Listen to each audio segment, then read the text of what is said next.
জমজমাট হয়ে উঠেছে চলতি আইপিএলের শেষ চারের লড়াই। প্রথম দল হিসেবে প্লে অফ নিশ্চিত করেছে কলকাতা নাইট রাইডার্স। বাদ পড়েছে মুম্বাই ইন্ডিয়ান্স ও পাঞ্জাব কিংস।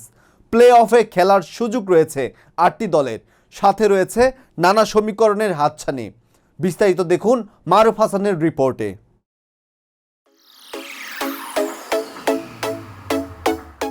এবারের আইপিএলের গ্রুপ পর্বের খেলা প্রায় শেষের দিকে। ১২ ম্যাচ খেলে ৯ জয়ে ১৮ পয়েন্ট নিয়ে টেবিলের শীর্ষে থাকা Kolkata night Riders play of নিশ্চিত করেছে সবার আগে। এক ম্যাচ কম খেলে ৮ জয়ে ১৬ পয়েন্ট নিয়ে টেবিলের দ্বিতীয় স্থানে থাকা রাজস্থান রয়্যালসের প্লে অফ খেলাও মোটামুটি নিশ্চিত।